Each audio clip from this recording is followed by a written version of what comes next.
Bonjour, je suis Sylvain du Bureau national e-twinning. La formation d'aujourd'hui concerne la dissémination des projets. C'est une notion qui est souvent présente dans les projets Erasmus+, et qu'on voit un petit peu moins dans les projets e-twinning. Pour cette formation, nous avons deux intervenants. Marion Cochet, qui est ambassadrice e-twinning, et Franck Lecard, qui est d'AREC. Et donc, Marion, je te laisse te présenter. Merci Sylvain. Alors, je m'appelle Marion Cochet, je suis professeure en langue et littérature espagnole en section Bachibac, une section binationale au lycée Molière à Paris. Je suis également référent ERAI et cette année, j'ai été nommée ambassadrice sur l'Académie de Paris.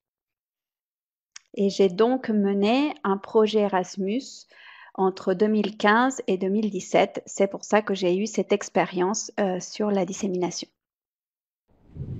Alors, merci. Donc, tu vas pouvoir commencer. Très bien. Alors, donc nous voilà donc sur le sujet disséminer, exploiter et valoriser les activités et les résultats de son projet e-twinning. Je voulais commencer par la définition en fait du mot dissémination, et c'est vrai que je me suis fortement inspirée du programme Erasmus qui nous donne un cadre très clair sur ce qu'est la dissémination en tant que processus planifié de communication et d'information sur les résultats des activités et des initiatives menées dans un projet, que ce soit à petite, moyenne ou grande échelle. Et cela implique donc de communiquer non seulement les réussites, mais aussi les obstacles à dépasser et les résultats d'une activité menée grâce à la plateforme eTwinning. Disséminer à deux volets. En fait, il y a la partie donc diffusée, qui englobe présenter son travail. En fait, le fait de diffuser nous oblige à avoir un esprit de synthèse, de clarté par rapport au projet que nous présentons ou à une activité précise. Diffuser veut dire aussi partager les résultats, les enseignements des acquis, les conclusions des expériences avec une plus large communauté au-delà des personnes participantes. Et c'est la portée en fait que nous offre ou que possède la plateforme eTwinning justement.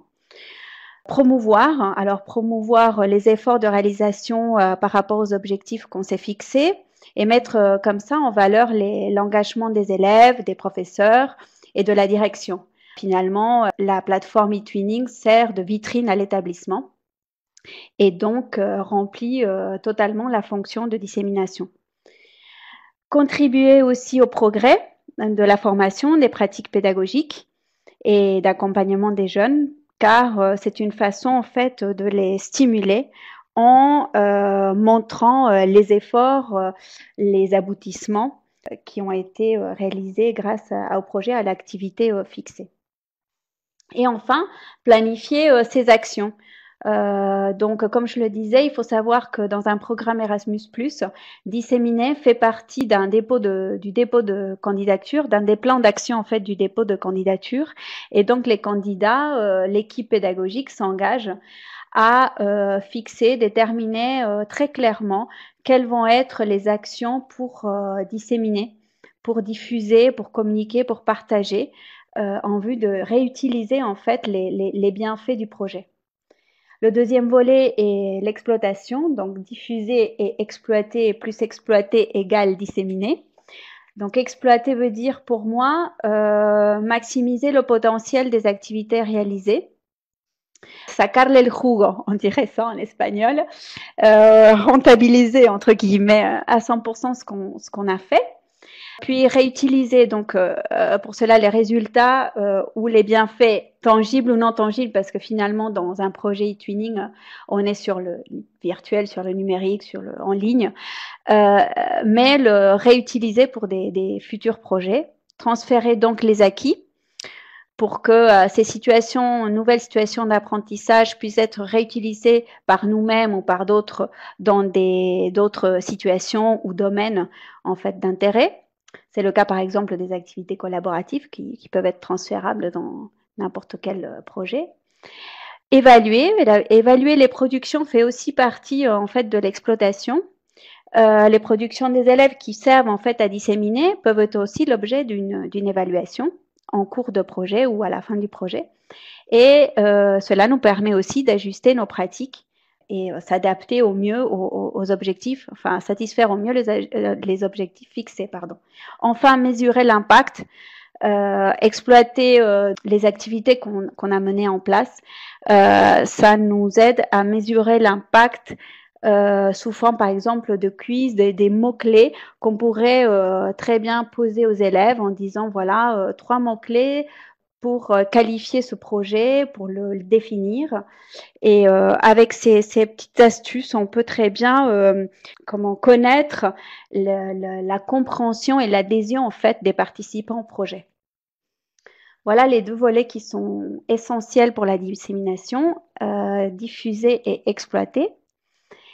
Ce slide concerne, en fait, on se pose la question du pourquoi, en fait, quels sont les bienfaits de cette dissémination, qu'est-ce que cela apporte.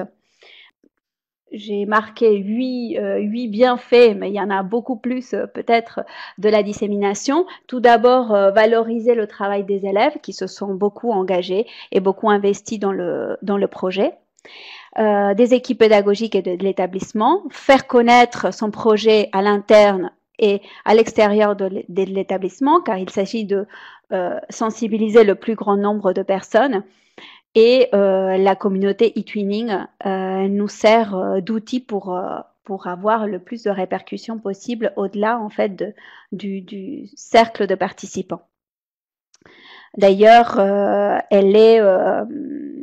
elle fait partie en fait d'un des requis pour une candidature Erasmus. C'est un bonus, le fait d'avoir planifié une dissémination grâce à la plateforme eTwinning.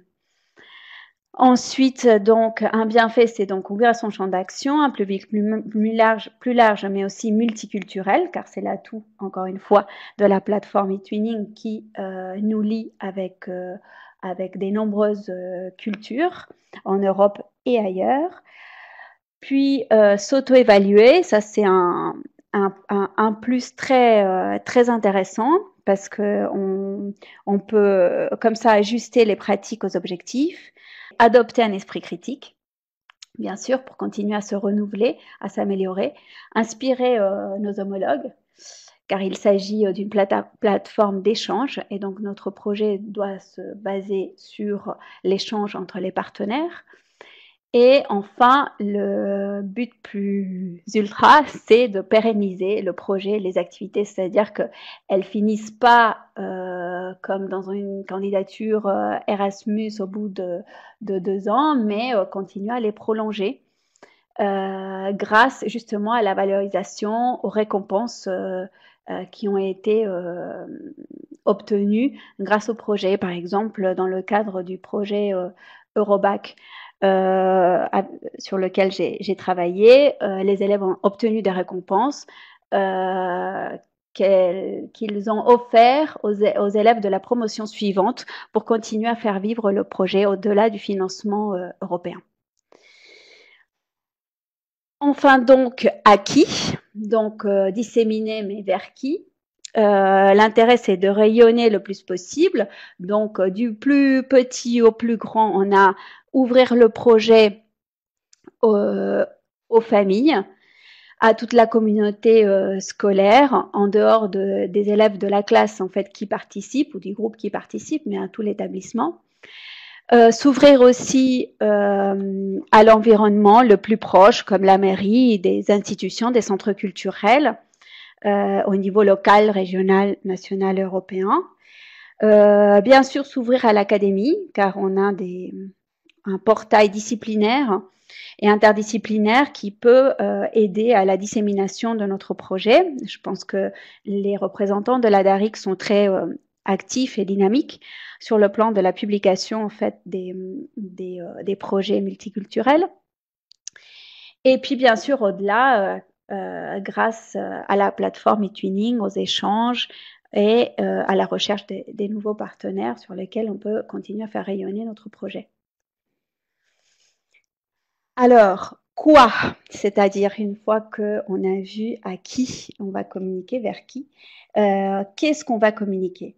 Alors, je voulais attirer votre attention sur le fait que la préparation même d'un projet mis en place à travers eTwinning est très intéressante à disséminer. C'est-à-dire, il ne faut pas seulement disséminer la production finale aboutie, complètement aboutie, mais en fait, il faut aussi montrer, il faut aussi dévoiler le processus, il faut démonter le mécanisme, en fait, qu'il y a derrière la production finale pour justement inspirer, pour montrer le bienfait des activités collaboratives entre partenaires multiculturels.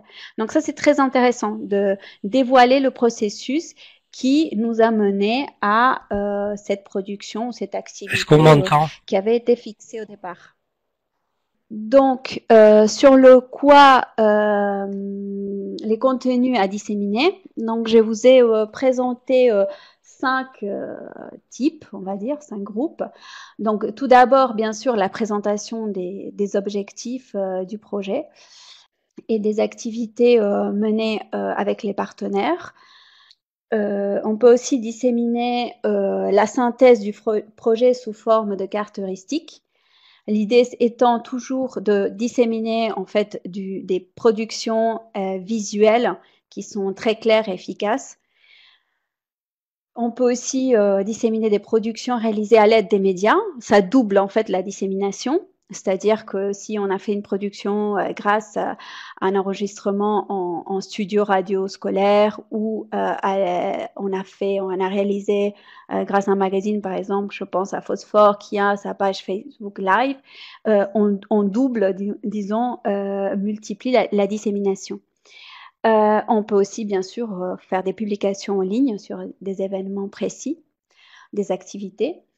Et bien sûr, disséminer les productions audiovisuelles des événements tels que, par exemple, la célébration des 30 ans d'Erasmus ou la Journée de l'Europe. Voilà, moi, je vous donne des exemples très, très européens puisque le projet sur lequel j'ai participé s'appelle Eurobac et était essentiellement centré sur justement les points communs, les liens culturels entre l'Espagne, la France et l'Italie. Donc, je voudrais vous donner en fait des exemples concrets de ces 5 items. Voici ma page voilà, d'accueil où vous allez voir des présentations, des réalisations, la carte heuristique, voilà tout ce que je vous ai présenté. Donc, il est très important d'être très clair et très organisé dans le déroulement des pages à gauche pour constituer un fil conducteur chronologique ou thématique, et puis des grands moments à accentuer, enfin insister dans le project journal, où les élèves peuvent aussi commenter, voilà, pour le rendre vivant. Voilà, l'idée c'était de vous montrer concrètement ce que ça peut donner sur une page eTwinning. Donc je vous ai parlé des moments quand diffuser, avant, pendant et après. Donc tout ça, ce sont des enseignements d'Erasmus+. Donc avant, comme je vous ai présenté, il s'agit de disséminer les objectifs, les productions attendues, donc par une organisation claire en fait des pages à gauche en fait de la page d'accueil de votre TwinSpace. Pendant, donc en diffusant des moments forts, donc c'est là où vous ai montré la partie du journal au milieu. Et puis après, en faisant un bilan, en recueillant des témoignages en fait des élèves, des professeurs, pour mettre en valeur aussi sur la page d'accueil les réussites de vos actions. Et finalement, comment? Les outils indispensables. Alors, des petites pistes pour disséminer. En fait, il faut penser toujours à inviter le plus de membres possible. Il ne faut pas se limiter aux membres, en fait, aux participants, mais aussi aux familles, à la direction et à d'autres membres de la communauté d'e-tuning qui s'y intéressent, qui vont vous envoyer des messages, en fait, parce que ils s'intéressent à votre sujet, votre façon de faire.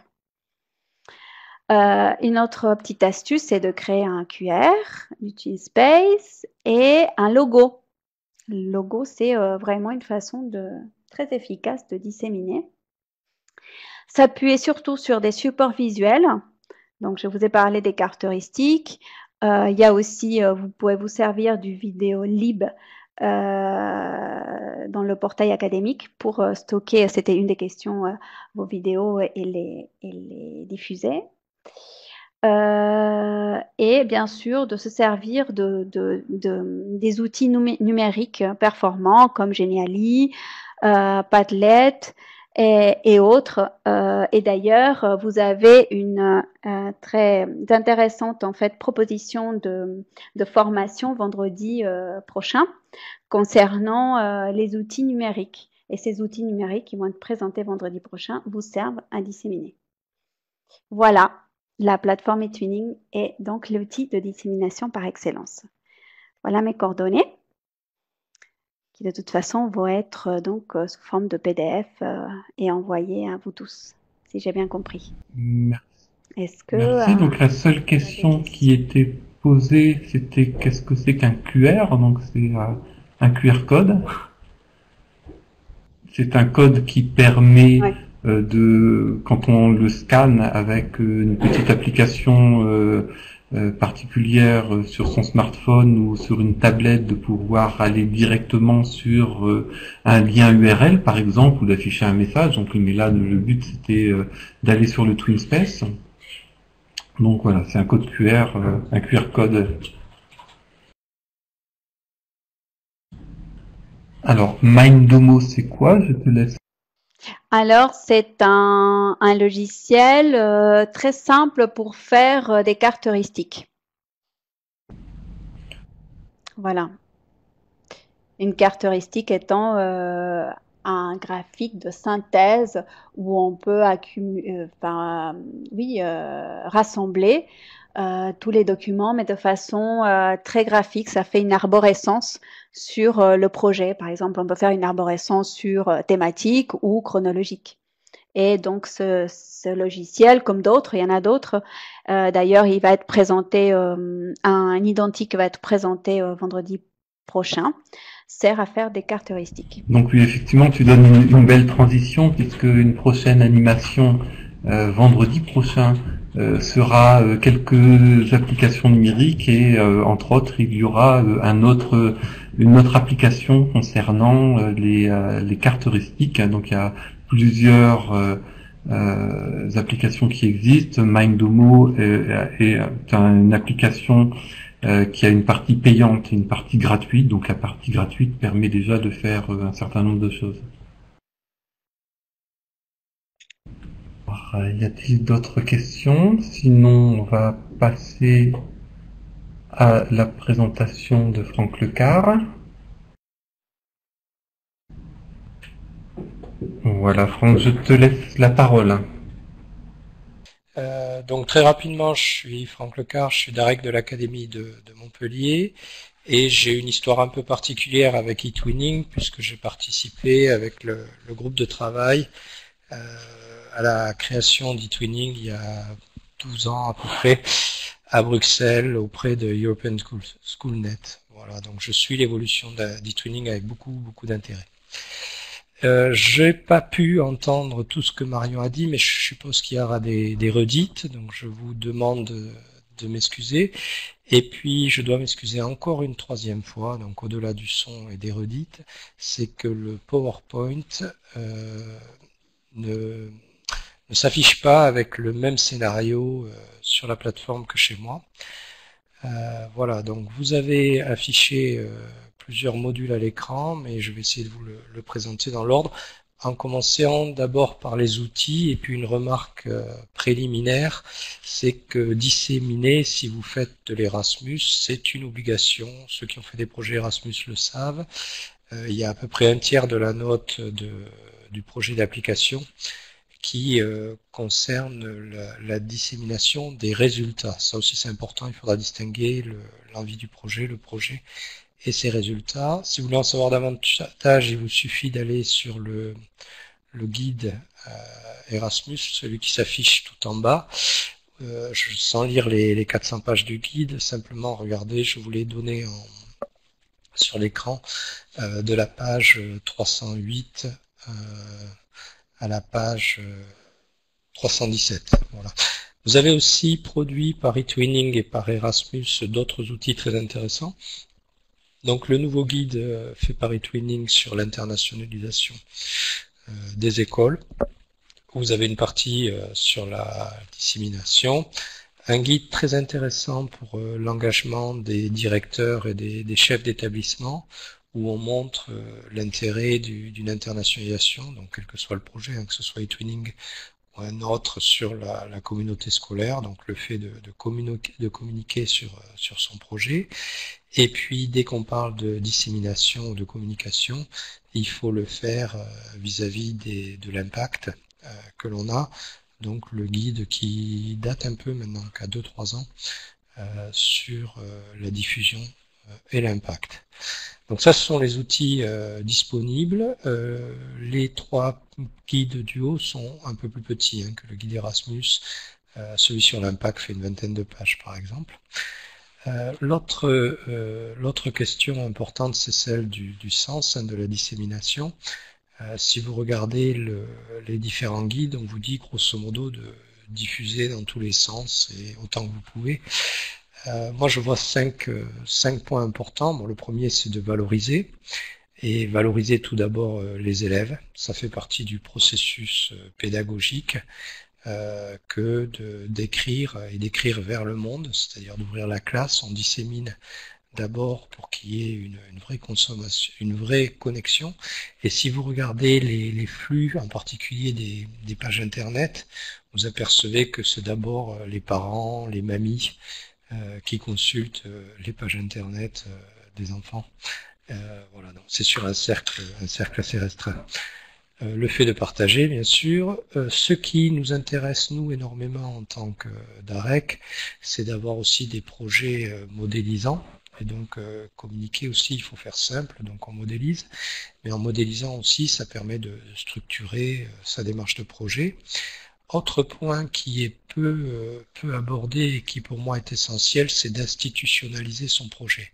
C'est-à-dire qu'à partir du moment où vous faites un projet qui est hors programme, hors curriculum, il faut lui donner une légitimité scolaire. Et si votre projet prend de l'ampleur ou a du succès, c'est aussi intéressant de le réattribuer à l'école et à la communauté scolaire.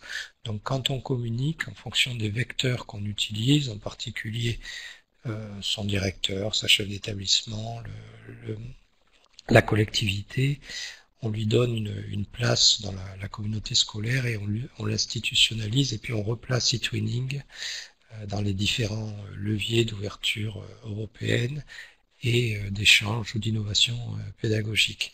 Et puis en dernier point intéressant, c'est le pollinisé, c'est-à-dire la première dissémination qui intéresse en particulier Erasmus, pour donner un exemple, c'est pas d'être sur les télés à l'échelle européenne, c'est que d'autres écoles à côté de vous se lancent aussi et fassent leur premier projet. Autre élément, ce sont les échelles de la dissémination. J'en vois 4. Il y a l'établissement, l'académie, le national et l'européen, avec une assistance très très particulière sur l'établissement. C'est-à-dire qu'on voit souvent des projets qui rayonnent au niveau académique ou européen, mais qui ont du mal à passer d'une classe à l'autre dans l'établissement. Et la dissémination la plus intéressante, c'est d'abord celle du partage entre collègues, c'est-à-dire trouver des moments pour impliquer d'autres collègues, pour leur expliquer ce que vous faites, les avantages de travailler avec un dispositif comme eTwinning, et puis qu'il y ait d'autres équipes qui, dans l'établissement, se lancent sur des projets similaires. Voilà. Donc la question de l'échelle est importante, et souvent il ne faut pas en négliger une, c'est-à-dire qu'on peut passer de l'établissement à l'académie, à des choses peut-être plus nationales, un séminaire des GESCO ou CIEP, par exemple, à l'européen. L'autre question aussi à se poser, c'est est-ce qu'on dissémine en ligne, puisque eTwinning est quand même principalement tourné sur la toile, ou on dissémine par des moyens beaucoup plus traditionnels, comme je disais, autour d'un café en salle des profs, par exemple, et c'est tout aussi important. On voit des projets où les gens font de très très belles pages internet, et quand on regarde les flux de consultation, on s'aperçoit que c'est principalement consulté par eux-mêmes et les élèves. Donc en fait, la communication, elle est tout aussi importante en salle des profs autour d'un café qu'à travers la plateforme. L'autre élément aussi, c'est sur la question des supports. Alors, c'est très important d'écrire dès le début du projet. Je vois trois éléments importants. D'abord, un carnet de bord qui permet après de voir le parcours que l'on a fait, d'avoir aussi quelques indicateurs de la réussite, faire une fiche de présentation du projet. Si vous voulez inviter d'autres personnes à rejoindre votre projet, c'est vrai que prendre le résumé du projet, quelques éléments qui tiennent sur un petit support, c'est important. Puis si vous êtes sollicité par pourquoi pas le DAREC par exemple pour une animation ou une présentation de votre projet, c'est toujours intéressant. Et puis prévoir aussi quelques éléments entre guillemets de sa success story, c'est-à-dire quelques anecdotes, quelques points qui vous ont plu et qui vous parlent à vous particulièrement, parce qu'on engage aussi les autres collègues en parlant en particulier de développement personnel. Les gens qui font de l'eTwinning ne le font pas pour l'argent, ne le font pas pour la gloire, ils le font avant tout pour avancer dans leur pratique, pour fédérer une classe par exemple, ou ouvrir une classe. Donc c'est très très important, et puis ça sert, après c'est très facile de passer de ces outils personnels, qui sont des outils d'évaluation, à des supports presse. Enfin, il y a le temps de la communication, je pense que Marion a déjà présenté tout ça, donc on peut parler au début du projet, avec l'envie du projet, pour faire adhérer des gens au projet, des classes, on peut parler pendant le projet, et puis on peut valoriser les résultats du projet. Voilà, donc c'est un peu un tableau synthétique des points et des réflexions qu'on peut avoir quand on parle de disséminer, communiquer sur son travail. Donc je vois aussi trois échelles, mais je vais reprendre des choses qui ont sans doute été dites.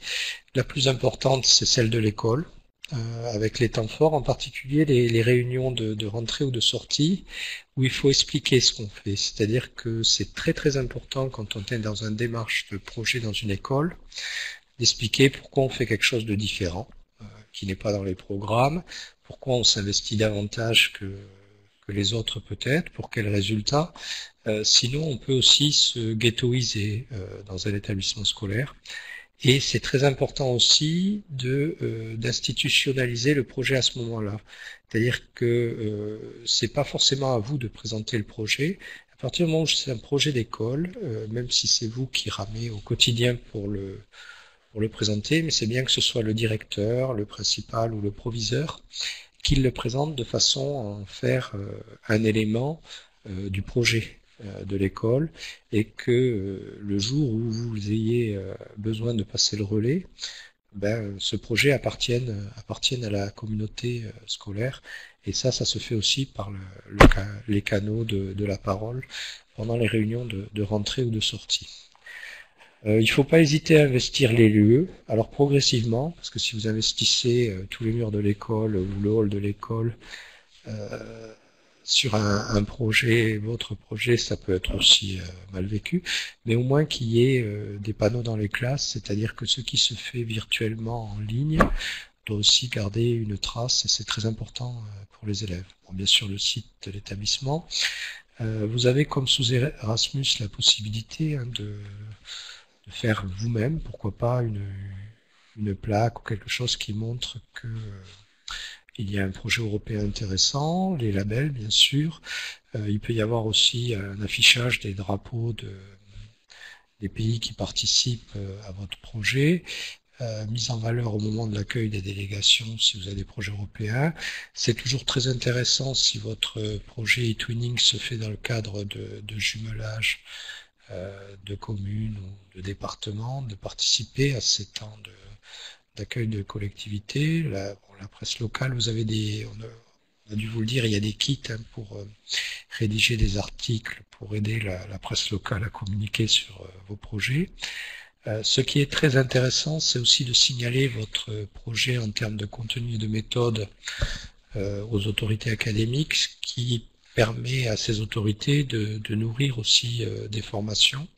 Et puis, pourquoi ne pas envisager, beaucoup de mes collègues le font, je me déplace moi aussi beaucoup, une formation locale, donc ça prend pas de frais de déplacement, il suffit d'avoir l'autorisation de l'inspecteur ou du chef d'établissement et peut-être passer 1 heure, 1 heure et demie avec le CORAC ou le DAREC pour essayer de fédérer autour de votre projet et voir comment on peut lui donner une autre dimension à l'intérieur de l'établissement.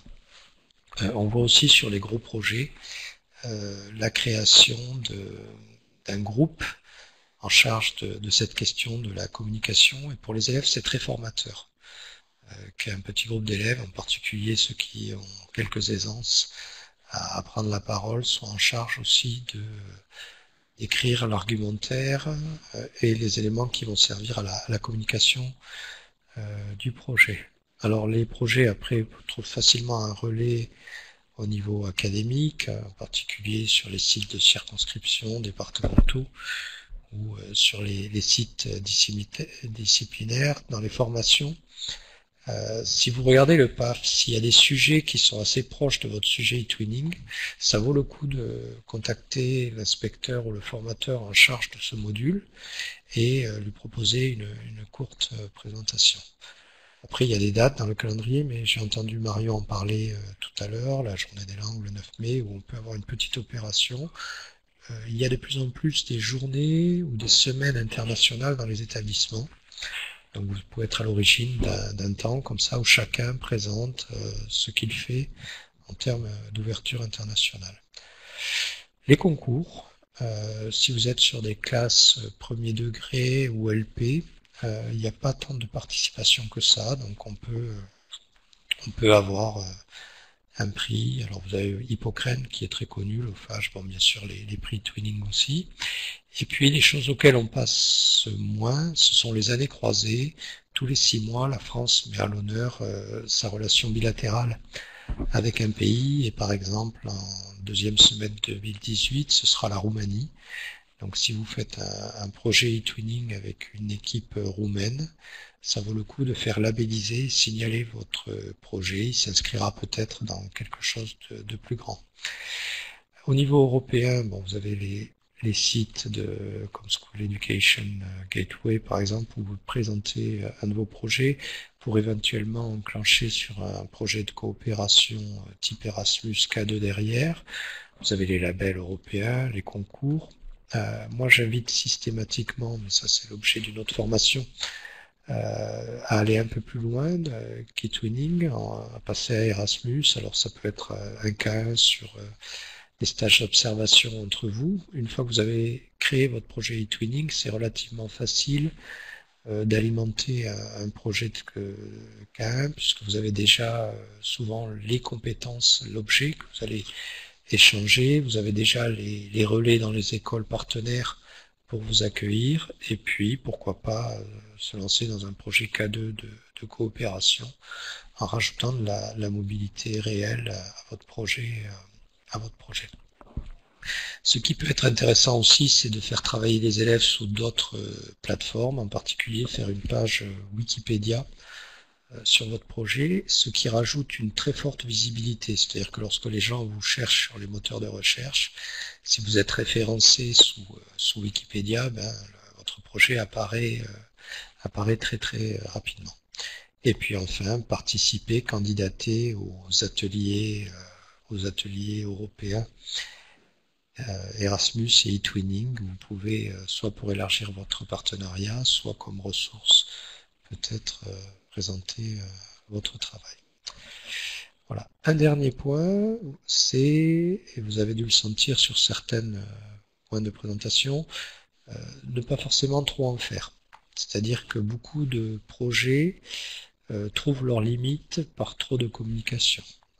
Si vous communiquez trop sans avoir forcément d'importants résultats, en particulier si ces résultats sont virtuels, c'est-à-dire qu'ils sont difficilement perceptibles par votre entourage direct, vos collègues, vous risquez de créer un décalage et qu'on vous suive un peu moins dans vos projets. Le bon niveau de communication, c'est simplement expliquer comment on travaille. Si vous avez des succès, ils se voient. On n'a pas besoin de trop en faire. Donc il faut être en capacité de présenter ses objectifs de manière très très simple, de la même façon qu'on le présente aux élèves, c'est-à-dire que un objectif doit être compris par tous les publics. Donc il faut aussi, voilà, souvent on a des choses un peu trop complexes. Il faut partir d'indicateurs clairs, c'est-à-dire quel était la situation d'origine dans le projet, qu'est-ce qu'on a voulu faire, quelles sont les actions réalisées. Et le principal, le deuxième point de la communication, à part valoriser le travail des élèves, c'est de fédérer. Donc fédérer, on ne fédère pas en affichant ses succès, on fédère en invitant les gens à participer à un projet, en les aidant à monter eux-mêmes leur projet, en faisant part aussi de ses échecs, de ce qu'il reste à accomplir, du travail réalisé. Et puis il faut donner de la personnalité au projet et ne pas forcément le personnaliser sur sa classe ou sa fonction d'enseignant. Et il faut toujours, dans une équipe, laisser faire la communication avec les autres projets autour, même si ce n'est pas des projets européens, de façon à éviter à ce que les gens entrent en concurrence sur les projets et se servir de son projet pour essayer de créer un cadre le plus fédérateur possible. Voilà, il faut bien redéfinir ces objectifs de valorisation, sinon on risque de créer, soit de s'isoler, soit de créer une réaction qui n'est pas forcément positive, en particulier des collègues qui vous entourent et qui travaillent aussi bien que vous, mais qui eux ne le font pas savoir forcément. Voilà, donc ça c'est quelque chose de très important. Moi je vois beaucoup de porteurs de projets qui s'épuisent parce qu'ils se sont isolés malgré de très très beaux projets. Voilà, donc c'était de manière un peu résumée et en complément de ce qu'a dit Marion, quelques réflexions que peut avoir un DARIC par rapport au travail que font les porteurs de projets eTwinning. En tout cas, sachez que vous pouvez toujours nous envoyer une petite description de vos projets. Souvent, les CORAC et les DARIC travaillent ensemble, en particulier pour la valorisation et la remise, par exemple la remise des labels au niveau de Montpellier. Dès que je peux, j'accompagne ma collègue pour remettre les labels et puis essayer de donner une dimension un peu plus large au projet. Voilà, je vous remercie pour votre attention et maintenant que j'ai un peu de son, je vais essayer de répondre à vos questions si vous en avez. Merci. Alors, première question. Vous avez parlé de kit pour la presse locale. C'est quoi? Alors, vous avez en ligne, je sais pas le lien, mais vous avez des gabarits qui vous permettent de préparer un article en fait pour la presse locale. Vous les trouvez, hein, vous tapez Erasmus kit presse par exemple, vous tombez sur. Alors c'est pas forcément en français, mais comme Erasmus a une obligation de dissémination et que les articles sont des choses faciles à mettre dans un dossier, c'est très recherché. Donc vous trouvez comme ça des gabarits et des kits. Voilà. Alors pour Wikipédia, alors je veux pas faire de concurrence à eTwinning, mais l'avantage du wiki, comme eTwinning, c'est qu'on peut l'écrire à plusieurs, asynchrone. Donc les élèves peuvent partir, certains rédiger une partie, ainsi de suite.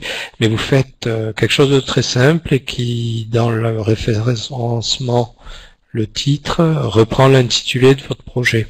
Comme ça, on vous trouve. On vous trouve très facilement, surtout si votre projet est un acronyme. Voilà. Et n'importe qui peut ouvrir un compte Wikipédia, et comme sur eTwinning, vous avez une partie pour vous entraîner. Voilà. Un point important aussi, si vous communiquez post-projet, il faut toujours prévoir la suite, parce que vous créez une envie. Donc généralement c'est pour repasser, c'est un cycle en fait, vous repassez à la communication de l'envie du projet ou du prochain projet. Donc si vous voulez, c'est un peu une roue, on peut communiquer en tout début de projet pour fédérer, puis surtout trouver le partenariat idéal, et puis on peut communiquer sur les résultats du projet qui sont aussi une invitation à donner un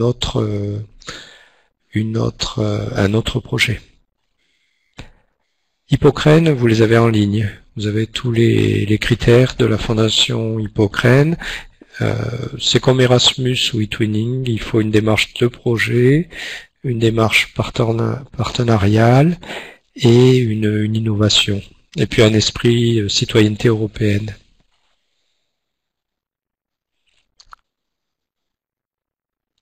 Alors le projet de job shadowing, c'est simplement dans le programme K101 formation des personnels. Vous avez la possibilité entre deux options de mobilité, celle de formation et puis celle de stage d'observation entre partenaires. C'est-à-dire si vous avez déjà 4 écoles eTwinning par exemple, vous pouvez envisager sur la thématique de votre projet eTwinning d'aller vous visiter entre 2 jours et 6 semaines. Le seul point un peu particulier, c'est qu'il faut fortement anticiper. C'est-à-dire que si vous commencez à rédiger aujourd'hui le formulaire K101 mobilité personnelle, vous allez le déposer en février 2019 pour pouvoir commencer à partir en mobilité à partir de octobre 2019. Donc c'est quasiment à prévoir au début du projet. Disons que le eTwinning n'apportant pas de moyens financiers, vous pouvez enchaîner par un petit Erasmus derrière qui vous permet de vous rencontrer régulièrement. Voilà, j'espère avoir répondu à la question. En fait, je serais moi aussi en retour intéressé par l'intérêt qui vous a amené à vous inscrire à ce module, et si vous avez déjà eu des difficultés liées à cette question de dissémination, communication. Mais il y a quelque chose d'important au niveau de la presse, c'est toujours partir des parents d'élèves. Il y a toujours dans la communauté scolaire un parent qui est un relais presse ou qui connaît un relais presse. Les chefs d'établissement les ont repérés généralement. Si vous contactez les journalistes directement, à part autour du 9 mai et des journées Erasmus, où là vous devenez une ressource, il n'y a pas forcément d'intérêt. Par contre, au moment de ces 2 dates européennes, nous on est très sollicités, donc c'est à ce moment-là qu'il faut essayer de faire parler de son projet. Alors, si vous parlez de contacter les DAREC, sur eTwinning, le premier réflexe, c'est déjà de contacter les correspondants, les CORAC. Après, si je prends le cas de Montpellier, la DAREC reçoit 300 mails par jour. Donc c'est un peu compliqué de répondre à tout le monde. Je sais pas, moi je sais que je réponds davantage si le titre du mail est clair, avec l'objectif, l'objet, et s'il y a dedans quelques éléments descriptifs. Après, si c'est un message pour dire que vous faites un bon projet, c'est vrai qu'on n'a pas toujours le temps de répondre. Mais cependant, on va l'archiver. Et lorsqu'on aura une occasion de le valoriser, on reviendra vers vous. Mais c'est vrai que les DAREC, si vous êtes dans une académie qui est dynamique au niveau d'Erasmus, on est un peu débordé par le service après-vente. Alors le label, au moins affichez-le. Affichez-le pour vos élèves. Vous pouvez l'afficher dans votre classe si vous voulez, ou à l'entrée, parce que c'est eux qui ont gagné quelque chose. C'est quand même bien. Voilà, bon, mais je m'excuse auprès d'Isabelle si elle a essayé de contacter la DARIC à Montpellier. Comme j'expliquais, on est vraiment dans ce cas on a des périodes de l'année où il tombe un mail toutes les minutes ou toutes les 2 minutes sur la boîte académique. Donc on peut difficilement répondre à tout. Après, vous avez un cercle qui était intéressant. Les DARIC ont mis en place les REI, donc les référents Europe internationale et coopération dans les établissements.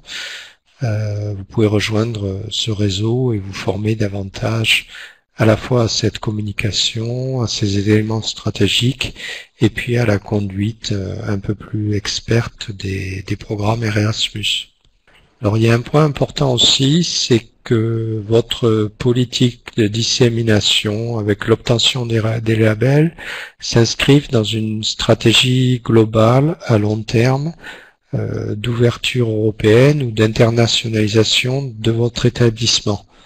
Ne pas être que dans l'action, faire une activité puis passer à une autre, mais avoir une stratégie comme ça, peut-être au départ d'ouverture culturelle avec eTwinning, puis d'Erasmus derrière, de coopération, d'échange, qui répondent à des compétences identifiées en termes de besoins de votre structure.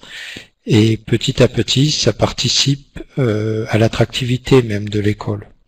On a aujourd'hui des établissements qui sont très demandés parce que très actifs en termes d'ouverture internationale. Oui, en fait, je voulais donner un petit exemple. C'est que moi, j'ai travaillé donc dans le cadre d'un Erasmus à 3 avec Madrid et Rome. Et suite à ce projet, nous avons aussi prolongé notre intérêt pour l'Europe en faisant travailler de façon collaborative des sections à l'intérieur de notre propre établissement, les sections de portugais, d'italien, d'allemand. Et donc, on a aussi bâti un prolongement aussi du projet Erasmus en faisant, par exemple, un concours Jean Monnet. Ce qui contribue aussi à la dissémination du projet, au prolongement de vie et réactualisation par d'autres actions. Je voudrais juste, pour terminer un petit peu, que la préoccupation d'eTwinning sur la dissémination, n'est pas extrêmement élevée, on va dire, n'était pas extrêmement élevée jusque-là. Et maintenant, nous avons mis en place des labels pour établissements scolaires. Donc, les premières eTwinning School vont arriver bientôt. Et on a dans ce cadre une dissémination au niveau de l'établissement qui se met en place avec des critères d'obtention de labels de qualité, d'équipes d'enseignants qui travaillent dans l'établissement. Et on s'ouvre aussi sur une problématique de dissémination un petit peu plus importante au niveau d'eTwinning. Donc d'où le sujet et l'expérience des projets Erasmus+, est très très intéressante pour s'en inspirer, pour clore cette formation. Je vous dis tous à bientôt et je te laisse la parole, Marion et Franck. Je vous laisse la parole pour un petit mot de la fin. Oui, alors merci à tous pour l'attention, pour l'échange, et puis n'hésitez pas à nous contacter parce qu'en fait les questions viennent surtout sur le terrain. Donc n'hésitez pas à nous contacter et à par exemple consulter notre projet Eurobac sur eTwinning. Comme ça, je fais ma petite dissémination.